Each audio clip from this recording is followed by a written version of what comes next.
Shalom, selamat pagi Bapak Ibu Saudara sekalian, Jemaat Gereja Kristus Ketapang dimanapun Bapak Ibu berada. Kita bersyukur minggu ini kita akan mempersiapkan untuk memasuki masa Jumat Agung dan Paskah. Satu kemenangan atas dunia, Kristus yang mati di kayu salib untuk menanggung dosa-dosa manusia. Kita bersyukur, kita berterima kasih. Kita berdoa supaya Tuhan memimpin kita di dalam perjalanan kita sepanjang hari. Tuhan berkatilah kami, pimpinlah kami dengan kuasa Roh Kudus, supaya terang Tuhan menyinari hati kami dan memberi kekuatan bagi dan di dalam hidup kami.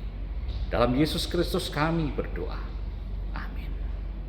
Bacaan kita terambil dari Ibrani pasal 9 ayat 11 sampai ayat yang ke-15. Saya akan membacakan ayat 13, 14. Demikian firman Tuhan.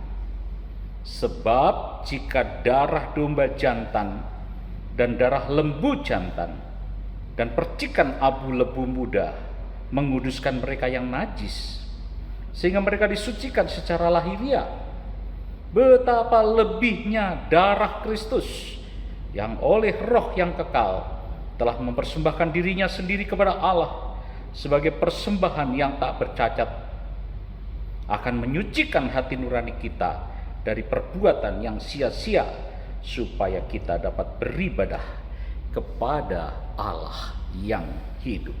Demikianlah firman Tuhan. Berbahagia kita yang mendengar firman Tuhan dan yang melakukan di dalam hidupnya hari lepas hari. Bapak Ibu Saudara sekalian, kita bersyukur keimamatan Kristus adalah hal yang luar biasa. Kristus mati menanggung dosa-dosa kita. Tadi dikatakan Kristus adalah imam besar untuk hal-hal yang baik yang akan datang, yang dapat diartikan bahwa Dia lebih besar dan lebih sempurna. Kemah yang bukan dibuat oleh tangan manusia, artinya tidak termasuk ciptaan ini, tetapi oleh tubuhnya sendiri Kristus mati dan Dia mempersembahkan darahnya untuk manusia. Bukan hanya bukan hanya beberapa kali Dia harus masuk tempat untuk mempersembahkan korban, tapi dikatakan di sini untuk satu kali dan untuk selama-lamanya. Kalau darah lembu dan darah anak domba itu bisa menyucikan kita yang najis, betapa darah Kristus itu bisa menyucikan kita manusia yang berdosa. Saudara, betapa lebihnya darah Kristus.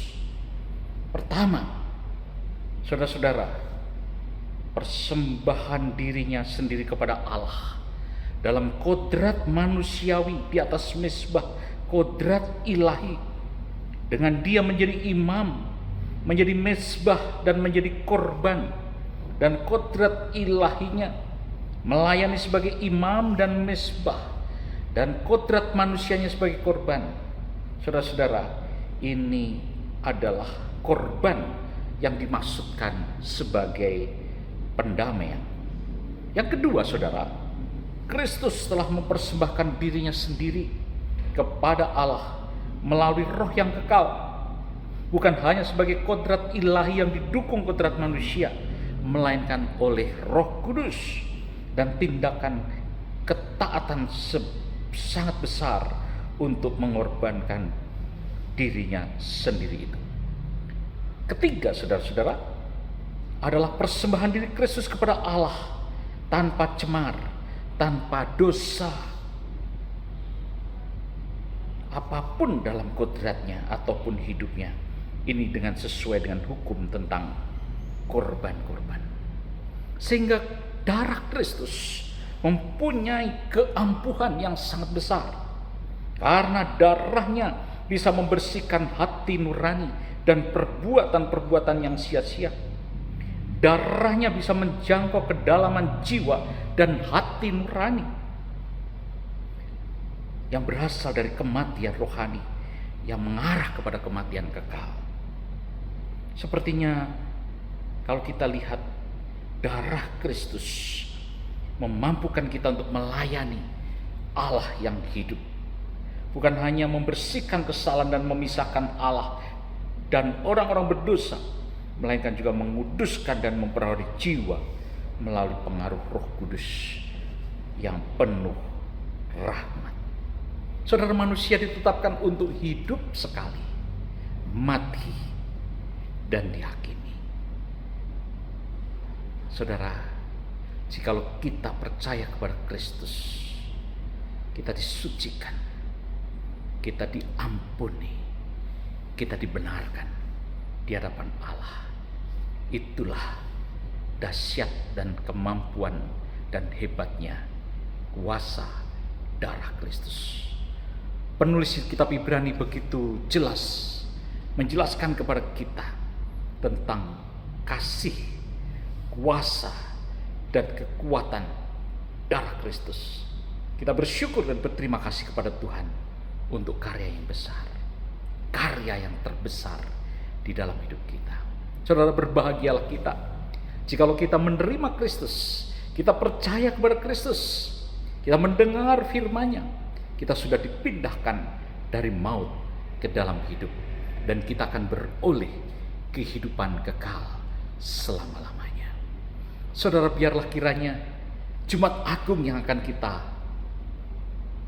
songsong, peristiwa kebangkitan Kristus, Paskah yang akan kita rayakan, menjadi satu kekuatan rohani yang besar untuk kita hidup dalam pengharapan di dalam Kristus, dan kita tetap percaya kepada Kristus, dan kita tidak meninggalkan Kristus.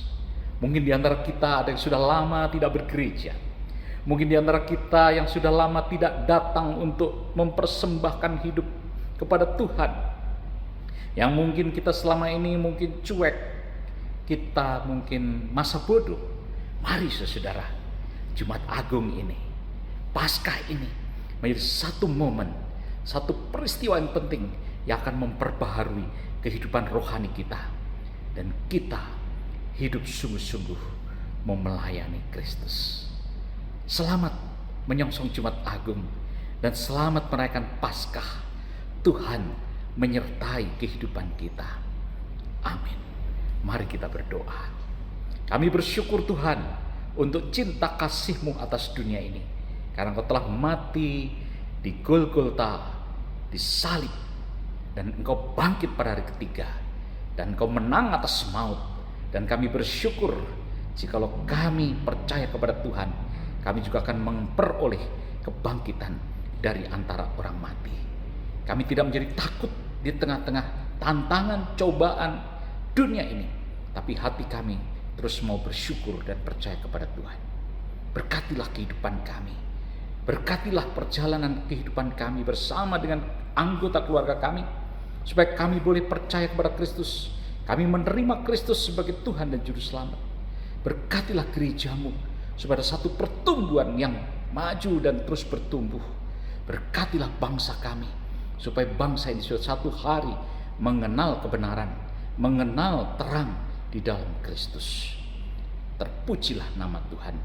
Kami percaya Tuhan juga yang lemah, Tuhan beri kekuatan, yang sakit dalam nama Tuhan Yesus berikan kesembuhan, yang tawar hati dan bimbang, biarlah mereka bangkit kembali di dalam Tuhan.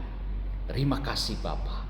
Kami persembahkan seluruh hidup kami sepanjang hari ini, sepanjang minggu ini di dalam berkat dan kasih Tuhan. Inilah doa dan ucapan syukur kami. Amin.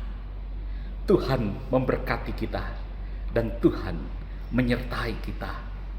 Amin.